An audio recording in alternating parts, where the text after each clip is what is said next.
So you're thinking about taking an epic RV road trip. And the first question you ask yourself is, can I afford it? In this video, we're going to talk very openly about our expenses that we had on our road trip.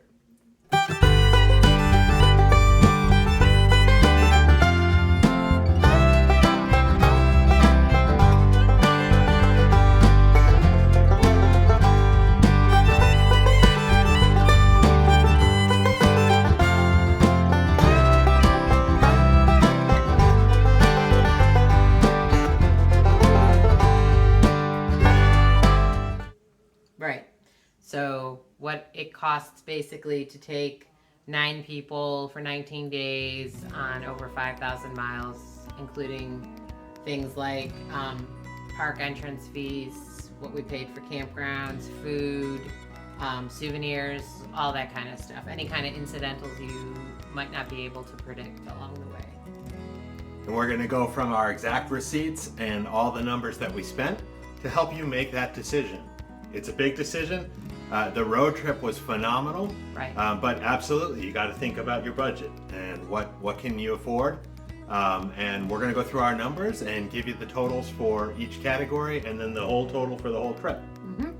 Okay, so our biggest category was, and I think most people would not even guess this, but our biggest cost was food, and it came in just under 35% of the total budget. And that included the meals that we made ourselves, which was most of the time, any snacks, and any time that we ate out. And Kyle had said at the beginning of this that if we were going to camp the whole time with this many people, that we were going to eat well. So we did do a previous episode where we talked about how we broke down the meals, but for the most part, we paid for every single, even other people who made food, they might have made it, but we paid for the groceries. So I think Kyle has a breakdown of Yeah, what and that costs. we'll link to that other video that we did before about how we planned the meals and how we Right. carried that out on the Right. road. So the food total was $2,352 we spent on food, but of that, $1,725 was groceries that we bought at grocery stores. That was feeding 9 people for 19 days, and that breaks down to $10 per person per day. Right. I don't know, that's probably about what we spend at home. Right. Maybe a little more. And as always, it's going to still be cheaper than if you ate out. I mean, you would do $10 per person per meal if you were eating out, not per day. So. And you know, with the trip, I think one of the things we got to think is we're got to eat whether we're home or on the road. Right. And the camper allowed us to do what wouldn't have been, you know, if we were in hotels, you'd have had to eat out every day. Right. So the camper really did afford for us to be able to, you know, again, I think $10 per person per day It's really good. is actually pretty good for food. Yeah. When you're eating, and we weren't eating junk food or No. convenience food. We were eating really, really good meals like steak and I think we had jambalaya one night. We were eating really, really well. Absolutely. And that does include, you know, our cleaning supplies, our paper goods. We used paper plates and napkins and stuff. When we had that many people, we didn't want to take so much time to wash dishes all the time and Right. run out of water all the time. Right.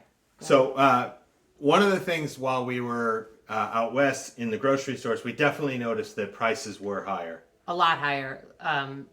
I would say in Williams, Arizona, for example, shockingly higher. And we had to stock up in Williams because everyone had warned us, and this is true, that would be the last stop on the next leg of our journey where we would be able to easily access groceries. And that was also about the point that we had planned that we would run out.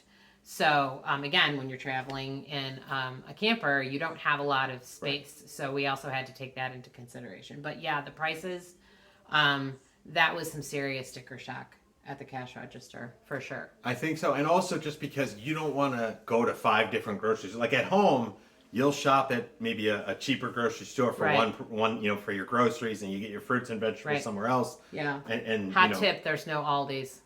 Yeah. That's right. You're on vacation. You don't want to be taking, you know, 5 hours to go to 5 different grocery stores. Right. So we pretty much picked one where we could get everything. And and we didn't coupon or anything like that. So definitely your grocery prices run a little higher because that's not how you're trying to spend your days. Yeah, yeah. But that was, so I think that was the one thing that we didn't really expect. Yeah. Yeah. Right. Second part of food or subcategory in food was restaurants. We only ate out a couple of times, and then we had a couple of times of fast food in that 19 days. Right. We had a couple of stops for fast food. I think we did a takeout and a dine-in maybe once or twice. Right. So, Right. we spent $534 on restaurants or fast food. Which again, for 9 people over that span of time is, I mean, we know that's just taking our family out to dinner will cost us easily over $200, and that's not, Yeah, I had to sit down. Yeah, it's not fine dining either. Yeah. And then the final subcategory in food was snacks, mostly road snacks that we're stopping Or for gas. hiking. But that $92 on snacks, that I'm basically saying that's the snacks we bought at gas stations, so Right. or convenience stores. Right. So. Right. So that category totaled up to $2,352, 35% of our total. The second largest category, and we knew this one was going to be, was gas. We drove over 5,250 miles, and we spent $1,895 on gas. That's Right. a lot of gas. Well, and how big is our gas tank on the van? I don't know offhand. I think it's 27 gallons. I know that we bought 610 gallons of gas. We definitely budgeted for that. I think that came in right about at the budget. Right. The only thing I know, gas at home in Atlanta when we left was probably $2.85 a gallon. We left just as there was no gas, the pipeline problem. That's right. If you remember, the whole East Coast had one of the pipelines got hacked, and they shut it down. And like for the 2 days before we were supposed to leave, there was no gas at all in Atlanta. We thought the trip was canceled. And we were not sure we were going to make it out of here. Yeah. Fortunately, they got it back working. We loaded up, and we were able to get out of this area. And then once we got out west, there was gas. Not a problem. Yeah. But we also found, and I think this was true of groceries as well, with gas, we definitely found gas was more expensive out west than it was back east. Yep. Yep. And then our third largest expense category was lodging. Lodging amounted to about 24% of our total budget at $1,638 on lodging. Right. That basically amounts to, again, $10 per person per day for lodging, which I think is pretty darn good. Yeah. Here, again, having the RV really comes into play. A couple of things, we had campsites as low as $39 and as high as $89. Right. In between there. We always, for this trip, because we had 9 people in there, we always did full hookup. We always tried to get pull-through sites because we were still pretty new with the camper. Right. We didn't always get them though. Not always, but most of them were full hookup with sewer and pull-through. Right. Right. So those can often be a premium. Right. The other thing, I think we were trying to stay all at KOAs for the most part because we wanted something we could trust. Since then, I think we've definitely branched out to try other, maybe less expensive campsites. Lesson learned, yeah. We've had good and bad with other campsites, and Yeah. we've had good and bad with KOAs. Right.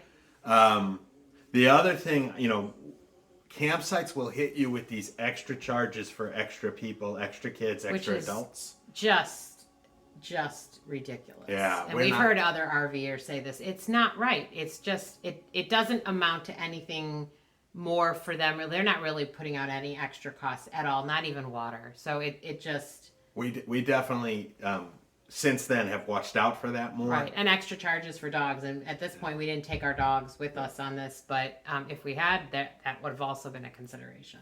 And those extra charges, I think I looked back, they went from $2 to $8 per person per day. So, that $89 most expensive site, and then you had another maybe $15 a night for those extra charges. That all adds up as well. So Sure that does, yeah. I think if you wanted to save money, that's one thing to look out for is those discounts. Right.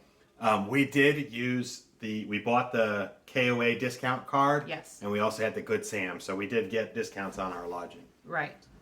We also rented cabins for our oldest son and his wife and their son, our grandson. We rented a few nights. We would try to just break up and give people more space. And so the KOAs were the ones, that was another reason we did KOAs, is they have cabins that have availability. Yeah. So that was also added into the budget as well. Yeah, those were typically like $79 or $89 a night. Right. Very simple cabins, but they gave everyone a little bit of their own privacy, their own space. Yes. Yeah. So it was an expense, but one that we thought was worth it.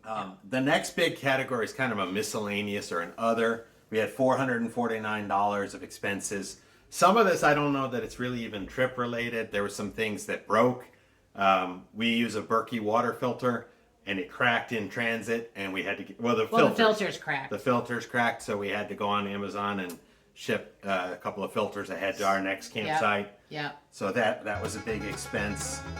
We also bought the Good Sam roadside assistance, and I counted that towards this trip. We never used it. We never used it. But we did buy that, Yeah. $79 for that.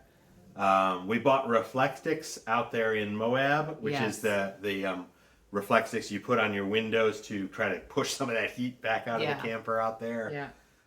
And we had a tire blowout at about $132 for a replacement tire. Right. So all of that, $449, just kind of miscellaneous. Some of that you would not incur if you were doing this trip, but I wanted to. You're going to report that incur all. some kind of, if it's not your Berkey filters, it's probably going to be something else. So it's good to probably pad your budget. Maybe, and I think that $400 to $500 mark is probably Yeah. A good, kind of random number to throw in there. Yeah. I Yeah.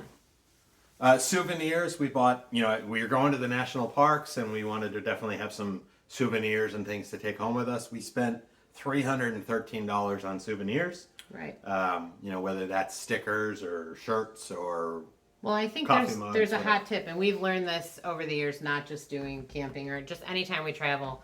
Find the discount stores, find Walmart, find those things, and for things like T-shirts, the things that cost more, buy those things. They always have it in those towns. Buy your items there at a ridiculous, a better. fraction of the cost, and then pick one thing that like we do Christmas ornaments. Pick one thing that you're buying from the national park, and then I think you end up saving. You still get your souvenirs. Everyone's happy, and you're not breaking the bank because you could easily, if everyone got a sweatshirt, that's $60 per person. That's insane. Yeah, so yeah. And then the final category at $127, or just 2%, was the actual entrance fees for the attractions, which on this trip were pretty much the parks. Right. We went to 5 national parks and 3 state parks on this trip. Mm-hmm. So we did buy the national park pass for, I think, $80. Mm-hmm. And then we had to pay admittance at just the Red Rock State Park in Arizona. The other state parks didn't have fees.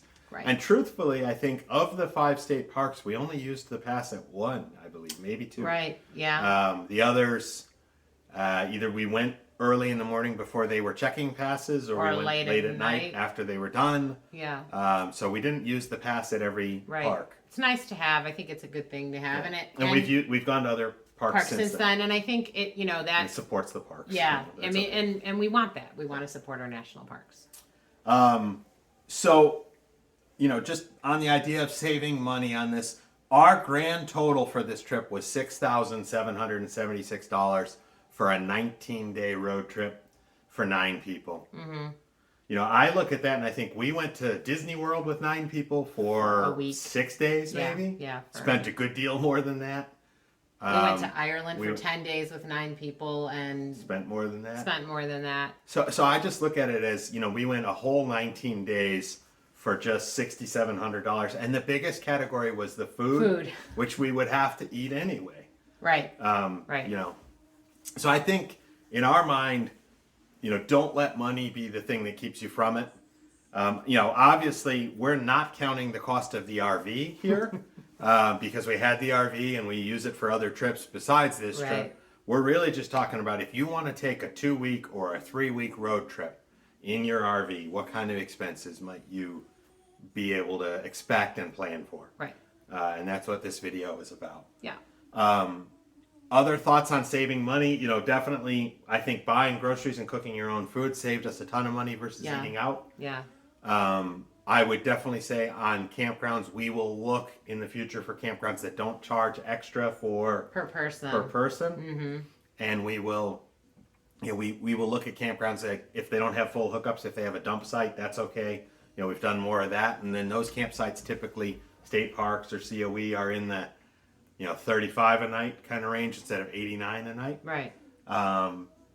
We didn't get gas savings cards, or we didn't use them successfully. So your Good Sam, a discount does come with that, but what we found out, it's Loves and Pilots, which we knew, but what we found out is it's only specific Loves and Pilots that, and Flying J that have those, and they don't have it easy to find. They have a PDF that you have to find the address of the specific gas station. And so after the first time where we're driving around, when you need gas, you need gas. You can't just wait till the next convenient thing. It was really, really not worth it, I would say. Yeah, and I think about it, we bought 600 gallons of gas on the trip. So if you were saving 5 cents a gallon on 600 gallons, you might have saved, 30 bucks or something. It's not necessarily going to make all the difference in the world for a trip. If we had it, we would have. We'll use Sam's Club gas, but we can't take the camper into most Sam's Club gases. So if we're able to do it when we're unhitched and the camper is at a campsite and there's a Sam's Club, we'll go there. That's usually our best bet. We'll save 20 cents a gallon there, maybe. Yeah. But there's not always a convenient Sam's Club. True. I definitely think the Good Sam discounts on campsites that paid for itself. Using that. Yeah, and you get and the KOAs you get a free night after you stay. That gave you maybe a 10% discount at the KOAs. Yes. So both of those paid for themselves by just going enough times on this trip. Yeah. And again, so that is our recap of our expenses from our trip. Totaled out at $6,776. And that was for 19 people. No. Wow. I'm messing. Felt like it some days. Nine people. 19 days. 19 days. Yes. Yep. 5,000 miles of driving. And again, hope this video was helpful to you. If this video and our other videos were helpful, please take a minute to subscribe to our channel, like the video, and share it with some of your friends. Please, yes. And be sure to check back next week when we are heading up to the Appalachian Mountains in Georgia to visit Vogel State Park, one of the best state parks in Georgia. Yeah, for sure. My own web show, my own web show. Everybody wanna know my own web show, my own web show, my own web show. How will it go? My own web show, my own web show, my own